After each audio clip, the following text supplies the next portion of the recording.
There are conversations that leave you energized. And then there are conversations that feel as though someone quietly reached inside your mind and unplugged it. You walk away confused. Nothing dramatic happened. No one screamed. No obvious argument took place. Yet somehow, your shoulders are heavier, your thoughts are slower, and your motivation disappears. You replay every sentence you said. You wonder if you were rude. Maybe you talked too much. Maybe you should have explained yourself better. Hours later, you're still carrying the weight of a conversation that lasted only 15 minutes. This isn't your imagination. Some people have a remarkable ability to consume emotional energy without ever raising their voice. They don't have to insult you. They don't have to threaten you.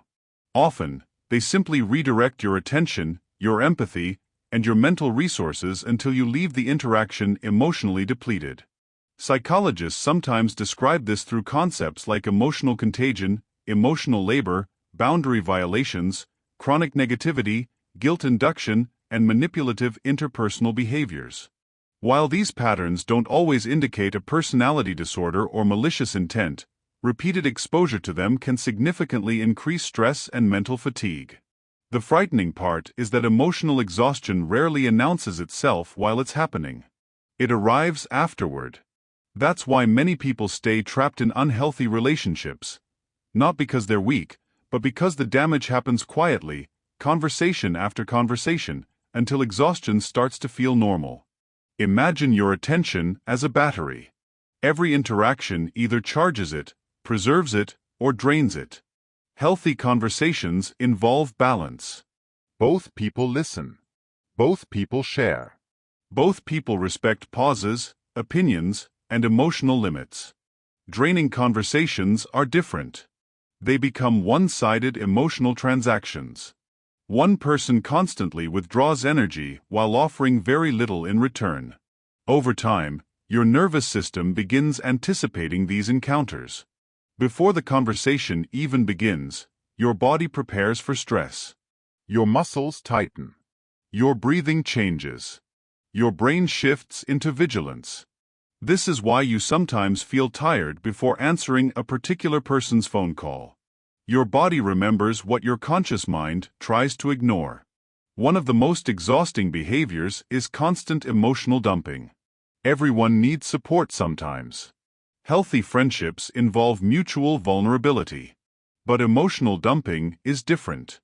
Instead of sharing feelings while respecting your capacity, the other person repeatedly unloads every frustration, crisis, resentment, and fear onto you without asking whether you have the emotional space to carry it. The conversation becomes less about connection and more about emotional transfer. You become the container. They leave feeling lighter. You leave feeling heavier. Another subtle source of exhaustion is perpetual negativity.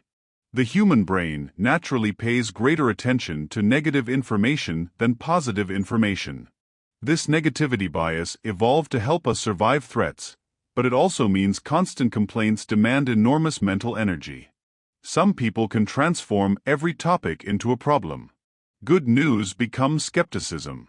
Success becomes jealousy. Solutions become reasons they won't work. Even joyful moments become opportunities to predict failure. After enough exposure, your own thinking starts mirroring theirs.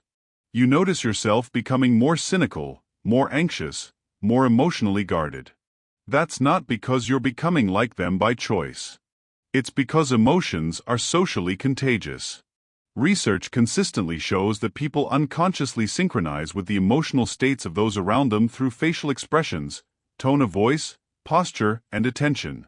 Without realizing it, your nervous system begins carrying emotions that were never yours to begin with. Then there is guilt.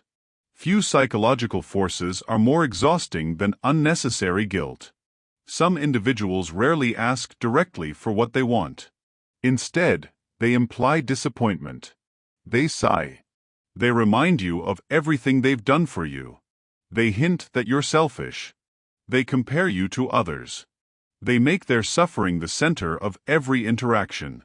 Before long, you begin apologizing for things that don't actually require an apology. You apologize for being busy. You apologize for setting boundaries. You apologize for saying no. You apologize for existing outside their expectations. This constant self-monitoring consumes extraordinary mental resources. Your brain becomes preoccupied with avoiding conflict rather than expressing authenticity. Another invisible drain is conversational control. Have you ever noticed someone who somehow makes every discussion revolve around themselves? No matter what story you tell, they have a bigger one. No matter what achievement you celebrate, theirs is greater. No matter what pain you share, theirs is worse. Your experiences slowly disappear from the conversation. You become an audience rather than a participant.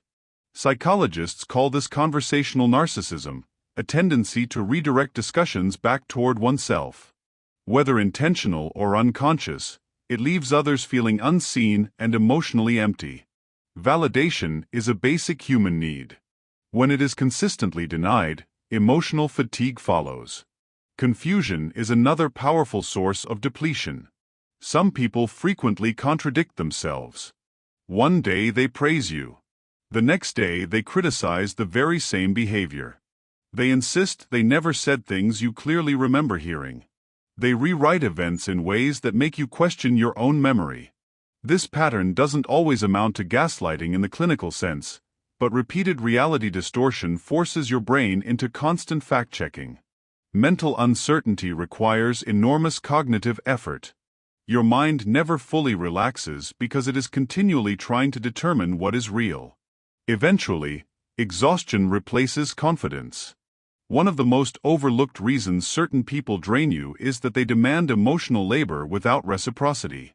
You become responsible for regulating their moods, keeping them calm, keeping them entertained, keeping them motivated, keeping them reassured, keeping them from feeling lonely, keeping them from feeling rejected.